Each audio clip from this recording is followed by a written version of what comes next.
ഇന്നത്തെ വീഡിയോയിൽ നമ്മൾ നോക്കാൻ പോകുന്നത് ദേവസ്വം ബോർഡ് പരീക്ഷയ്ക്കും PSCക്കും അതുപോലെ തന്നെ WCPO CPO എക്സാമുകൾക്കും അസിസ്റ്റൻറ്റ് സെയിൽസ്മാൻ എക്സാമിനും ചോദിക്കാൻ സാധ്യതയുള്ള ഭരണഘടനാ സ്ഥാപനങ്ങളും അവിടുത്തെ റിക്രൂട്ട്മെൻറ്റ് നിയമനങ്ങളുമായി ബന്ധപ്പെട്ട കുറച്ച് ചോദ്യങ്ങളാണ്.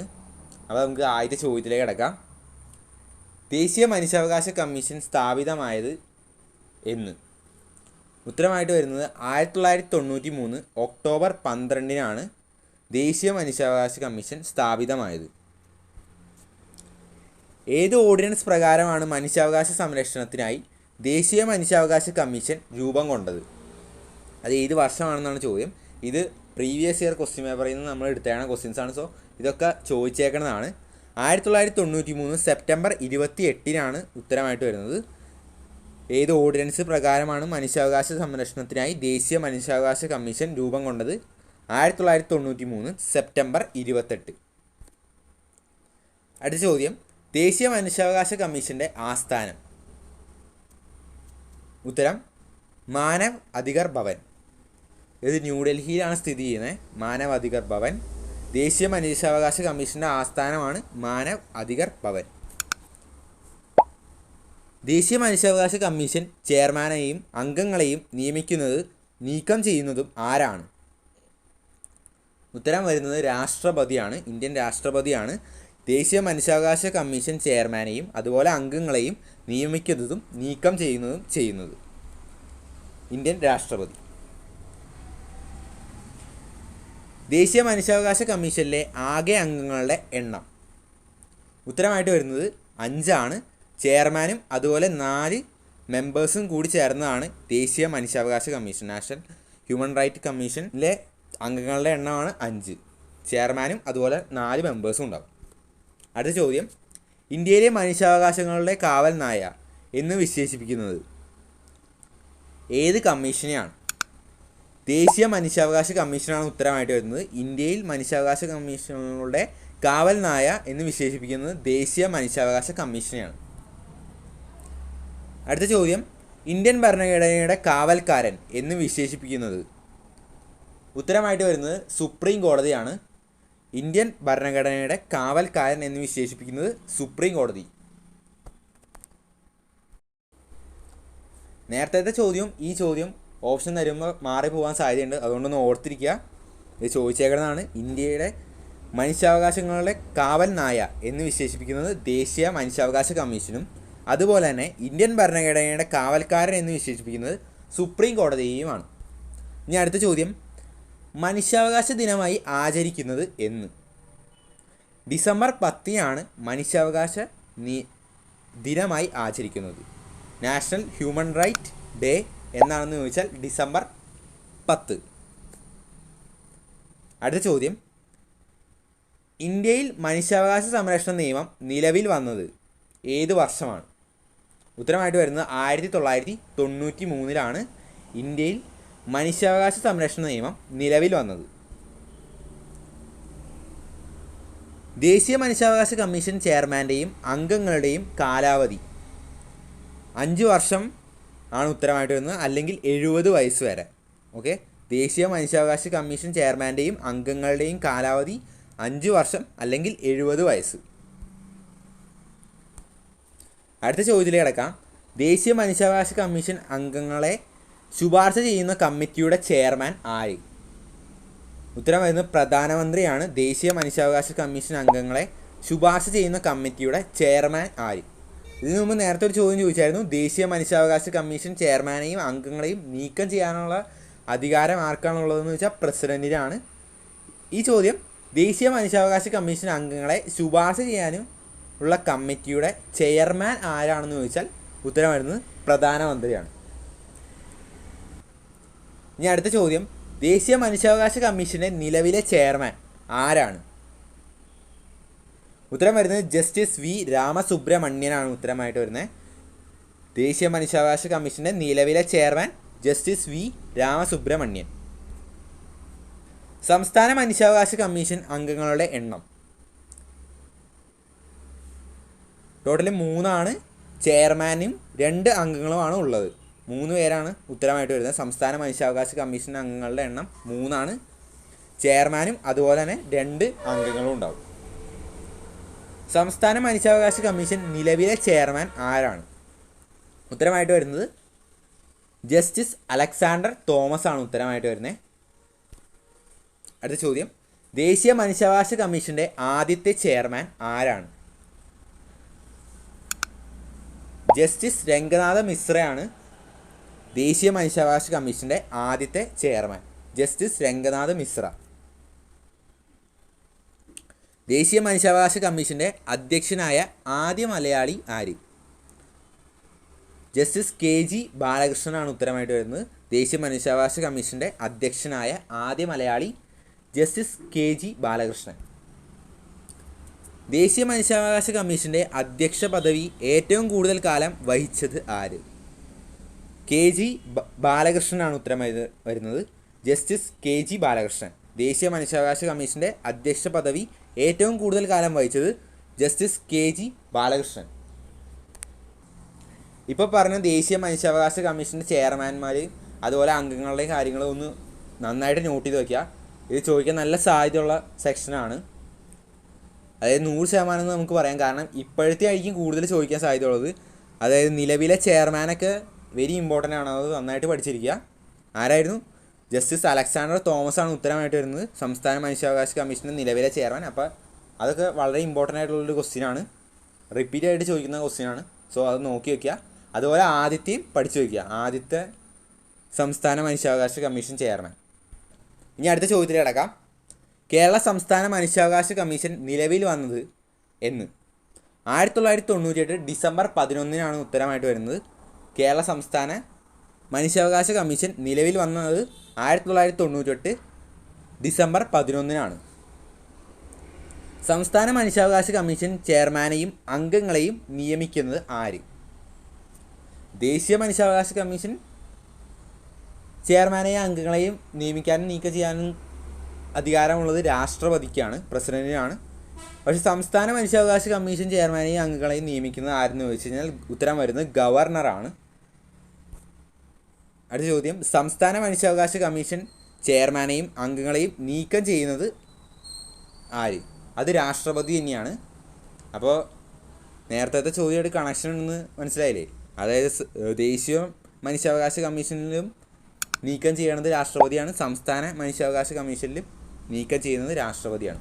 പക്ഷേ സംസ്ഥാന മനുഷ്യാവകാശ കമ്മീഷനിൽ അംഗങ്ങളെ ആഡ് ചെയ്യുന്നത്, അതായത് നിയമിക്കുന്നത് ഗവർണറാണ്, നീക്കം ചെയ്യുന്നത് രാഷ്ട്രപതി. ഇനി നമുക്ക് അടുത്ത ചോദ്യത്തിലേക്ക് കിടക്കാം. കേരള സംസ്ഥാന മനുഷ്യാവകാശ കമ്മീഷൻ ആദ്യ ചെയർമാൻ ആരാണ്? ഉത്തരമായിട്ട് വരുന്നത് ജസ്റ്റിസ് MM പരീത് പിള്ളയാണ് കേരള സംസ്ഥാന മനുഷ്യാവകാശ കമ്മീഷൻ്റെ ആദ്യ chairman. Justice MM Pareeth Pillai. Kerala സംസ്ഥാന മനുഷ്യാവകാശ കമ്മീഷൻ ആസ്ഥാനം എവിടെയാണ്? ഉത്തരം വരുന്നത് തിരുവനന്തപുരമാണ്. കേരള സംസ്ഥാന മനുഷ്യാവകാശ കമ്മീഷൻ്റെ ആസ്ഥാനം തിരുവനന്തപുരം. ദേശീയ വനിതാ കമ്മീഷൻ നിലവിൽ വന്നത് എന്ന്? ഉത്തരം വരുന്നത് 1992 ജനുവരി 31. 1990 ആക്ട് പാസ്സാക്കിയത്. ദേശീയ വനിതാ കമ്മീഷൻ നിലവിൽ വന്നത് 1992. ആക്ട് പാസ്സാക്കിയത് 1990. നിലവിലെ ദേശീയ വനിതാ കമ്മീഷൻ അധ്യക്ഷ ആരാണ്? ഉത്തരമായിട്ട് വരുന്നത് വിജയകിഷോർ റാത്തറാണ് ഉത്തരം. നിലവിലെ ദേശീയ വനിതാ കമ്മീഷൻ അധ്യക്ഷ വിജയകിഷോർ റാത്തർ. അടുത്ത ചോദ്യത്തിലേക്ക് കിടക്കാം. ദേശീയ വനിതാ കമ്മീഷൻ ആദ്യ അധ്യക്ഷ ആരാണ്? നിലവിലെ അധ്യക്ഷ ആരായിരുന്നു? വിജയകിഷോർ റാത്തറും.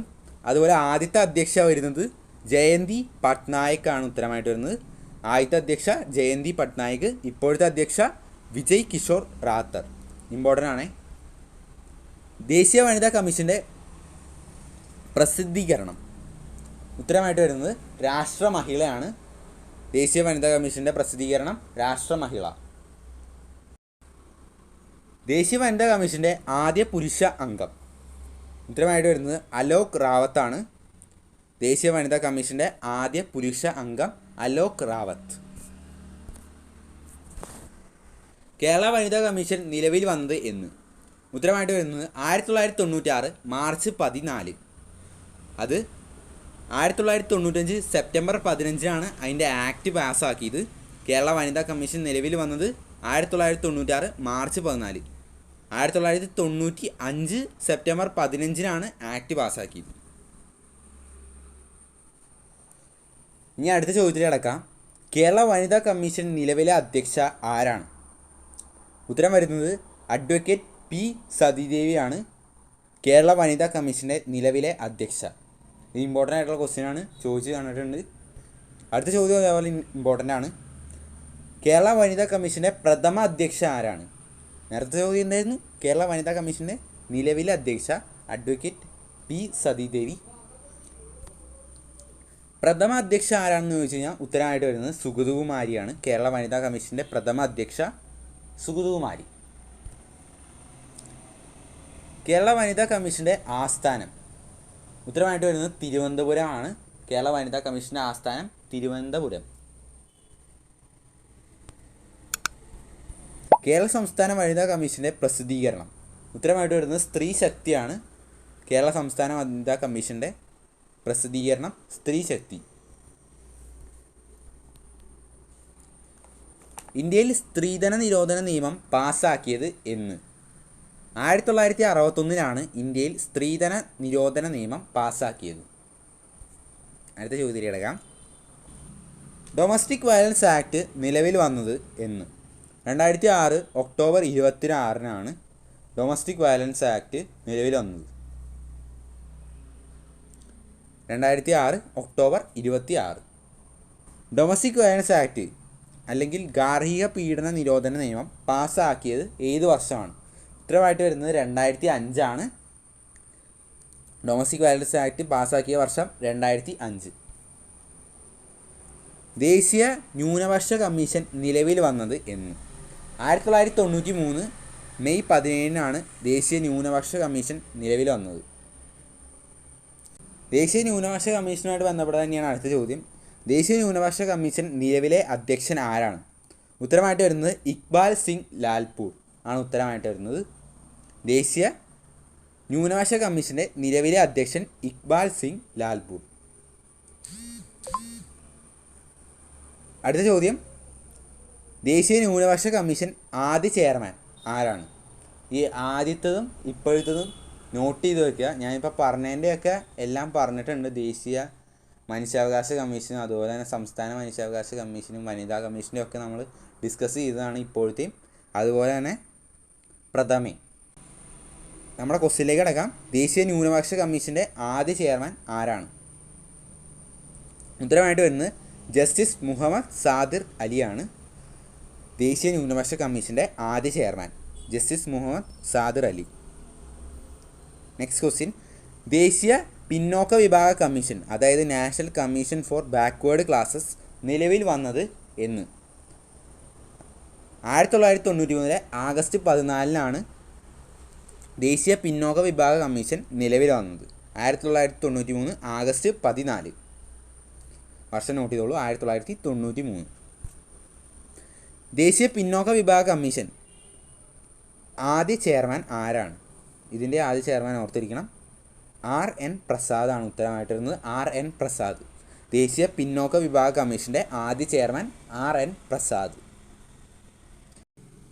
ദേശീയ പിന്നോക്ക വിഭാഗ കമ്മീഷൻ നിലവിലെ ചെയർമാൻ ആരാണ്? ഉത്തരമായിട്ട് വരുന്നത് ഹൻസ്രാജ് ഗംഗാരം അഹിർ ആണ് ഉത്തരമായിട്ട് വരുന്നത്. ഹൻസ്രാജ് ഗംഗാരം അഹിർ. നിലവിലെ ദേശീയ പിന്നോക്ക വിഭാഗ കമ്മീഷൻ്റെ ചെയർമാൻ ഹൻസ്രാജ് ഗംഗാരം അഹിർ. അടുത്ത ചോദ്യം. സെൻട്രൽ വിജിലൻസ് കമ്മീഷൻ രൂപീകരിച്ചത് എന്ന്? ഇനി അടുത്ത സെക്ഷനാണ് സെൻട്രൽ വിജിലൻസ് കമ്മീഷൻ. സോ അത് രൂപീകരിച്ചത് എന്നാണെന്നാണ് ആദ്യത്തെ ചോദ്യം. 1964 സെൻട്രൽ വിജിലൻസ് കമ്മീഷൻ രൂപീകരിച്ചത്. സെൻട്രൽ വിജിലൻസ് കമ്മീഷൻ്റെ ആസ്ഥാനം എവിടെയാണ്? സദാർകത ഭവൻ, ന്യൂഡൽഹി. അതായത് ന്യൂഡൽഹിയിലെ സദാർകത് ഭവനിലാണ് സെൻട്രൽ വിജിലൻസ് കമ്മീഷൻ്റെ ആസ്ഥാനം. ഇന്ത്യയുടെ പ്രഥമ വിജിലൻസ് കമ്മീഷണർ ആരാണ്? N ശ്രീനിവാസ റാവു ആണ് ഉത്തരമായിട്ട് വരുന്നത്. ഇന്ത്യയിലെ പ്രഥമ vigilance commissioner N Srinivasa Rao. അടുത്ത ചോദ്യത്തിൽ കിടക്കാം. ഇന്ത്യയുടെ നിലവിലെ വിജിലൻസ് കമ്മീഷണർ. ഉത്തരമായിട്ട് വരുന്നത് പ്രവീൺ കുമാർ ശ്രീവാസ്തവ് ആണ്. ഉത്തരമായിട്ട് വരുന്നത് പ്രവീൺ കുമാർ ശ്രീവാസ്തവ് ആണ് ഇന്ത്യയിലെ നിലവിലെ വിജിലൻസ് കമ്മീഷണർ. ഇനി നമുക്ക് അടുത്ത സെക്ഷനിലേക്ക് കിടക്കാം. അടുത്ത സെക്ഷനാണ് ഇന്ത്യൻ തെരഞ്ഞെടുപ്പ് കമ്മീഷൻ. അതിൽ നിന്നുള്ള ആദ്യത്തെ ചോദ്യം, ഇന്ത്യൻ തെരഞ്ഞെടുപ്പ് കമ്മീഷൻ നിലവിൽ വന്നത് എന്ന്? 1950 ജനുവരി 25-നാണ് ഇന്ത്യൻ തെരഞ്ഞെടുപ്പ് കമ്മീഷൻ നിലവിൽ വന്നത്. അടുത്ത ചോദ്യം അതുമായിട്ട് ബന്ധപ്പെട്ടത്, ദേശീയ വോട്ടേഴ്സ് ദിനം എന്നാണ്? നാഷണൽ വോട്ടേഴ്സ് ഡേ ജനുവരി 25 ഉത്തരമായിട്ട് വരുന്നത്. നാഷണൽ വോട്ടേഴ്സ് ഡേ ഇമ്പോർട്ടൻ്റ് ആണ്, ഇത് ചോദിച്ച് കണ്ടേക്കുന്നതാണ്. അടുത്ത ചോദ്യം, ഇന്ത്യൻ തെരഞ്ഞെടുപ്പ് കമ്മീഷൻ്റെ ആസ്ഥാനം എവിടെയായിട്ടാണ്? ഉത്തരം വരുന്നത് ന്യൂഡൽഹിയാണ്. ഇന്ത്യൻ തെരഞ്ഞെടുപ്പ് കമ്മീഷൻ്റെ ആസ്ഥാനം ന്യൂഡൽഹി. ഇന്ത്യൻ തെരഞ്ഞെടുപ്പ് കമ്മീഷനിലെ അംഗങ്ങളുടെ എണ്ണം. ടോട്ടല് 3 പേരാണുള്ളത്. മുഖ്യ തെരഞ്ഞെടുപ്പ് കമ്മീഷണറും 2 തെരഞ്ഞെടുപ്പ് കമ്മീഷണർ അംഗങ്ങളുമാണ് ചേർന്നതാണ് ഇന്ത്യൻ തെരഞ്ഞെടുപ്പ് കമ്മീഷൻ. ടോട്ടൽ അപ്പോൾ 3 പേരാണുള്ളത്. മുഖ്യ തെരഞ്ഞെടുപ്പ് കമ്മീഷണറെ നിയമിക്കുന്നത് ആര്? ഉത്തരമായിട്ട് വരുന്നത് പ്രസിഡൻ്റാണ് ചീഫ് ഇലക്ഷൻ കമ്മീഷണറെ നിയമിക്കുന്നത്. ഇനി നെക്സ്റ്റ് ക്വസ്റ്റ്യൻ, മുഖ്യ തെരഞ്ഞെടുപ്പ് കമ്മീഷണറുടെ കാലാവധി എത്ര വർഷമാണ്? 6 വർഷമാണ് കാലാവധിയായിട്ട് വരുന്നത്, അല്ലെങ്കിൽ 65 വയസ്സ് വരെ. 6 വർഷം അല്ലെങ്കിൽ 65 വയസ്സ് മുഖ്യ തെരഞ്ഞെടുപ്പ് കമ്മീഷണറുടെ കാലാവധി. അടുത്ത ചോദ്യം, മുഖ്യ തെരഞ്ഞെടുപ്പ് കമ്മീഷണറെ നീക്കം ചെയ്യുന്നത് എങ്ങനെയാണ്? ഉത്തരമായിട്ട് വരുന്നത് പാർലമെൻറ്റ് ഇംപീച്ച്മെൻറ്റ് വഴിയാണ് മുഖ്യ തെരഞ്ഞെടുപ്പ് കമ്മീഷണറെ നീക്കം ചെയ്യുന്നത്. നെക്സ്റ്റ് ക്വസ്റ്റ്യൻ, ഇന്ത്യൻ തെരഞ്ഞെടുപ്പ് കമ്മീഷന് വേണ്ടി വികസിപ്പിച്ച സോഫ്റ്റ്വെയർ മൊബൈൽ ആപ്ലിക്കേഷൻ ഏതാണ്? ഇമ്പോർട്ടൻ്റ് ആയിട്ടുള്ള ഒരു കറണ്ട് അഫേഴ്സാണിത്. 01 സിനർജി എന്നാണ് ആപ്ലിക്കേഷൻ്റെ പേര്. മിക്കവാറും ചോദിക്കാൻ സാധ്യതയുണ്ട് ഇനി വരാൻ പോണ പരീക്ഷകളിൽ ഏതിനും ഒരെണ്ണത്തിൽ. ഇന്ത്യൻ തെരഞ്ഞെടുപ്പ് കമ്മീഷന് വേണ്ടി വികസിപ്പിച്ച സോഫ്റ്റ്വെയർ മൊബൈൽ ആപ്ലിക്കേഷൻ ഏതാണ്? 01 സിനർജി. അടുത്ത ചോദ്യം, ഇന്ത്യൻ തെരഞ്ഞെടുപ്പ് കമ്മീഷൻ പൊതുജനങ്ങൾക്കായി വികസിപ്പിച്ചെടുത്ത മൊബൈൽ ആപ്ലിക്കേഷൻ ഏതാണ്? ഇതും ഇമ്പോർട്ടൻ്റ് ആണ്, കറണ്ട് അഫേഴ്സും ആണ്. സോ ഇതും ചോദിക്കാൻ സാധ്യതയുണ്ട് ഇനി വരാൻ പോണ പരീക്ഷകളിൽ. ഇത് 2 എണ്ണം ചോദിക്കാൻ സാധ്യതയുണ്ട്. ECI 316 ഉത്തരമായിട്ട് വരുന്നത്. ഇന്ത്യൻ തെരഞ്ഞെടുപ്പ് കമ്മീഷൻ പൊതുജനങ്ങൾക്കായി വികസിപ്പിച്ചെടുത്ത മൊബൈൽ ആപ്ലിക്കേഷനാണ് ECI 316. ഇനി അടുത്ത ചോദ്യം, ഇന്ത്യയുടെ ആദ്യ മുഖ്യ തിരഞ്ഞെടുപ്പ് കമ്മീഷണർ ആരാണ്? ഉത്തരമായിട്ട് വരുന്നത് സുകുമാർ സെൻ ആണ്. വളരെ ഇമ്പോർട്ടൻ്റ് ആയിട്ടുള്ള ക്വസ്റ്റ്യൻ ആണ്. ഇന്ത്യയുടെ ആദ്യത്തെ മുഖ്യ തിരഞ്ഞെടുപ്പ് കമ്മീഷണർ സുകുമാർ സെൻ. ഇന്ത്യയുടെ നിലവിലെ മുഖ്യ തിരഞ്ഞെടുപ്പ് കമ്മീഷണർ ആരാണ്? ഗ്യാനേഷ് കുമാറാണ് ഉത്തരമായിട്ട് വരുന്നത്. ഗ്യാനേഷ് കുമാർ ഇന്ത്യയുടെ നിലവിലെ മുഖ്യ തിരഞ്ഞെടുപ്പ് കമ്മീഷണർ. ഈ സെക്ഷൻ ഇവിടെ കഴിയുകയാണെങ്കിൽ നമുക്ക് അടുത്ത സെക്ഷനിലേക്ക് കിടക്കാം. അടുത്ത സെക്ഷനാണ് controller and auditor general of India. അതിൽ നിന്നുള്ള ആദ്യത്തെ ചോദ്യത്തിൽ കിടക്കാം. ഇന്ത്യയിലെ കേന്ദ്ര സംസ്ഥാന ഭരണകൂടങ്ങളുടെ വരവും ചെലവും കണക്കുകൾ പരിശോധിക്കുന്നതിന് ആവശ്യമായ നിർദ്ദേശങ്ങൾ ഭരണഘടന അധികാരപ്പെടുത്തിയ സ്ഥാപനം ഏത്? അതിന് ഉത്തരമാണ് control and auditor general of India. അപ്പോൾ ഇങ്ങനെ ഓർത്തിരിക്കുക, controller and auditor general of ഇന്ത്യയുടെ ഡ്യൂട്ടി എന്താണെന്ന് പറയുന്നത് വരവ് ചിലവ് കണക്കുകളെ നിയന്ത്രിക്കുക എന്നുള്ളതാണ് മെയിനായിട്ടുള്ള duty. Control and auditor general of ഇന്ത്യയുടെ ഡ്യൂട്ടി. അപ്പോൾ ആ പേര് തന്നെ ഉണ്ടല്ലോ, കൺട്രോളിങ്. ഇനി അടുത്ത ചോദ്യം, കൺട്രോൾ ആൻഡ് ഓഡിറ്റർ ജനറലിനെ നിയമിക്കുന്നത് ആരാണ്? ഉത്തരമായിട്ട് വരുന്നത് പ്രസിഡൻ്റാണ്. ഇന്ത്യൻ പ്രസിഡൻ്റാണ് കൺട്രോൾ ആൻഡ് ഓഡിറ്റർ ജനറലിനെ നിയമിക്കുന്നത്. ഇനി അടുത്ത ചോദ്യം, കൺട്രോൾ ആൻഡ് ഓഡിറ്റർ ജനറലിനെ നീക്കം ചെയ്യുന്നത് എങ്ങനെയാണ്? പാർലമെൻറ്റ് ഇംപീച്ച്മെൻറ്റ് വഴിയാണ് കൺട്രോൾ ആൻഡ് ഓഡിറ്റർ ജനറലിനെ നീക്കം ചെയ്യുന്നത്. നിലവിലെ കൺട്രോൾ ആൻഡ് ഓഡിറ്റർ ജനറൽ ആരാണ്?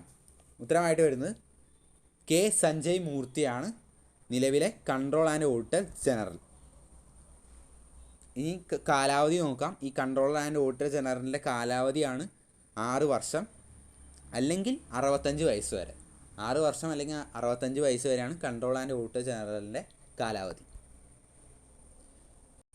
ഇനി നമ്മൾ നോക്കാനുള്ളത് ഈ സെക്ഷനിൽ നിന്ന് ആദ്യത്തെ കൺട്രോൾ ആൻഡ് ഓഡിറ്റർ ജനറൽ മാത്രമാണ്. അതാരാണെന്ന് നമുക്ക് നോക്കാം. ജനറൽ എഡ്മണ്ട് ഡ്രാംഡാണ് ഉത്തരമായിട്ട് വരുന്നത്. ആദ്യത്തെ കൺട്രോൾ ആൻഡ് ഓഡിറ്റർ ജനറലായിട്ട് വരുന്നത് ജനറൽ എഡ്മണ്ട് ഡ്രാംഡ്. ഇത് ഇമ്പോർട്ടൻ്റ് ആയിട്ടുള്ള ക്വസ്റ്റ്യൻ ആണ്.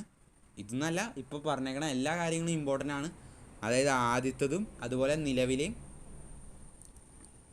ആ പൊസിഷനിൽ ഇരിക്കുന്ന ആൾക്കാരുടെ പേര് വളരെ ഇമ്പോർട്ടൻ്റ് ആയിട്ട് പഠിച്ചിരിക്കേണ്ട കാര്യമാണ്. PSC പരീക്ഷയ്ക്ക് റിപ്പീറ്റ് ആയിട്ട് ചോദിക്കുന്ന ക്വസ്റ്റ്യൻ ആണിത്. ഇനി അടുത്ത സെക്ഷനിലേക്ക് കിടക്കാം. അടുത്ത സെക്ഷനാണ് നീതി ആയോഗ്. ഇത് മിക്ക ക്വസ്റ്റ്യൻ പേപ്പറിലുള്ള ഒരു സെക്ഷനാണ് നീതി ആയോഗ്. ഈ കഴിഞ്ഞ ദിവസം നടന്ന ദേവസ്വം എക്സാമിന് വരെ നീതി ആയോഗിൽ നിന്ന് ക്വസ്റ്റ്യൻ ഉണ്ടായിരുന്നു. സോ നമുക്ക് നോക്കാം. ആദ്യത്തെ ചോദ്യം, ആസൂത്ര കമ്മീഷന് പകരം 2015 ജനുവരി 1 നിലവിൽ വന്ന സംവിധാനം ഏത്? അതാണ് നമ്മുടെ നീതി ആയോഗ്. ആസൂത്രണ കമ്മീഷന് പകരമാണ് 2015 നീതി ആയോഗ് നിലവിൽ വന്നത്. അടുത്ത ചോദ്യം, അന്തർദേശീയ പ്രാധാന്യമുള്ള സാമ്പത്തിക നയവിഷയങ്ങളിൽ കേന്ദ്ര സംസ്ഥാന സർക്കാരുകൾക്ക് സാങ്കേതിക ഉപദേശം നൽകുന്നത് ആരാണ്? ചുരുക്കി പറഞ്ഞാൽ സാമ്പത്തിക നയവിഷയങ്ങളിൽ കേന്ദ്ര സർക്കാർക്ക് ഉപദേശം കൊടുക്കുന്നത് ആരാണെന്ന് ചോദിച്ചാൽ നീതി ആയോഗാണ്. അടുത്ത ചോദ്യം, നീതി ആയോഗിൻ്റെ അധ്യക്ഷൻ ആരാണ്? ഉത്തരമായിട്ട് വരുന്നത് പ്രധാനമന്ത്രിയാണ്. അതിപ്പോൾ നരേന്ദ്രമോദിയാണ്. സോ ഉത്തരം വരുന്നത് നരേന്ദ്രമോദിന്നും ഓപ്ഷനിൽ കാണാം. അതാണ് ഉത്തരമായിട്ട് വരുന്നത്. അടുത്ത ചോദ്യം, നീതി ആയോഗിൻ്റെ പൂർണ്ണ രൂപം, full form of NITI Aayog. ഉത്തരമായിട്ട് വരുന്നത് national institute four transforming India. ഇത് ഈ കഴിഞ്ഞ ദിവസം നടന്ന ദേവസ്വം എക്സാമിന് ചോദിച്ച ക്വസ്റ്റ്യനാണ്. നീതി ആയോഗിൻ്റെ പൂർണ്ണ രൂപം national institute four transforming India. അപ്പോൾ ഇത് ഇമ്പോർട്ടൻ്റ് ആണ്.